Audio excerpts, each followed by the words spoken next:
From assuming roles and speaking in front of a mirror to now addressing a room full of people, it's been quite a journey of little experiences. Hi everybody, my name is Ashvini and I'm still trying to figure life out, one step at a time. I've had a very decent childhood and I've been born and brought up in Kolkata. I have studied from the Heritage School. As a student, let me also admit that I hated studying. I never liked it because I never understood the idea of mugging things up and writing it down with a pen and paper. It was almost like creating human photocopy machines where creativity was zero, retention absolutely zero. So it would be safe for me to say that I was an average student, but I was an above average participant. I loved extracurricular activities and I poured a lot of my time in activities of dancing, in sketching, in fest management, and equally in, say, sports. By the time I reached my 11th and 12th, I was also pretty famous in my batch. Not for academics though, let's just be clear about that.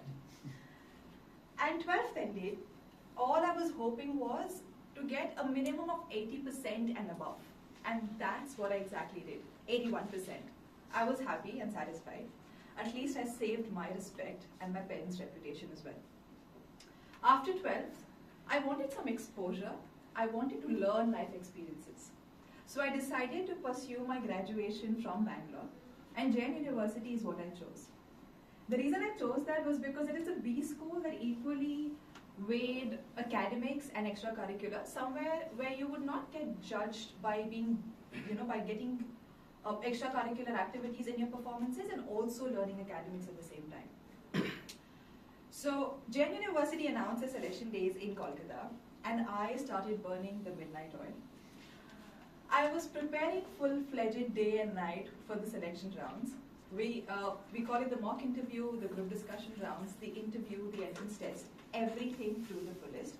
And all of this just to realize I didn't make it past the group discussion round. I got dismissed while my friends were still discussing. Somehow I accepted my fate.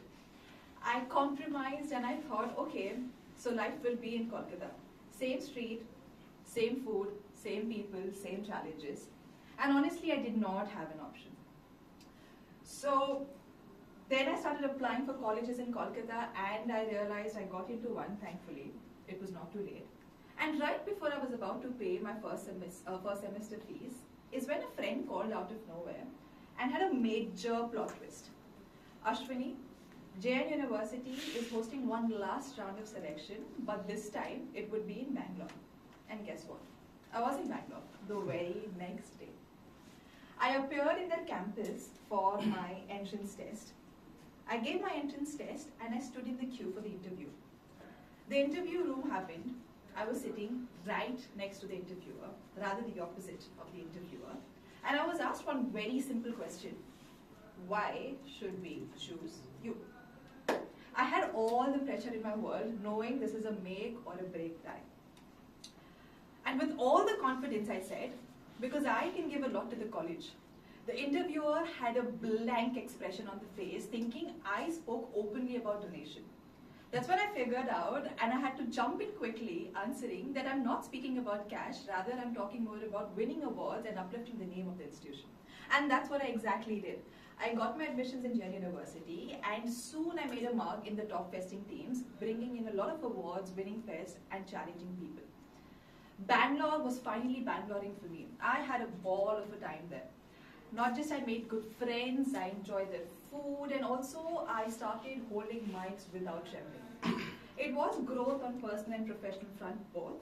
And right when I started getting comfortable with the city, something around me changed. Everybody in the campus started speaking about the placements, GRE, CAT examinations, GMAT. And I was surviving on vibes. People had roadmaps, 5-year spreadsheets, knowing what they wanted to do, and I had a very strong gut feeling. Mumbai. You still ask me why, I would say I don't know. So straight from Bangalore, I flew to Bombay for my job, and I had a brief stint of about 3 years over there, and oh, what 3 years of Bombay, I would say. Bombay, for whoever has stayed, I would know you would resemble with this, is a feeling. It's not a city for me. Bombay to me reminds me of acceptance, rush, work, money, competition, and of course a lot of party. Bombay has helped me stretch my limits in ways I could not have imagined for. It has torn me apart, and right where I was about to break down, every single time that city has hugged me with open arms. And after Bombay, I came back to Kolkata, so now I'm here, trying to catch up on things I had missed on while being away from home. So yes, that's been my life, say somewhat of it. And in all the phases, I've realized that from the comfort of Kolkata to the madness of Bangalore and the growth of Bombay, I enjoy expressing myself. I like speaking and I would want to do it more. And that's what brings me to Toastmasters. This is a platform where word has power, where confidence is built, and with every single mistake that you do, you get closer to success.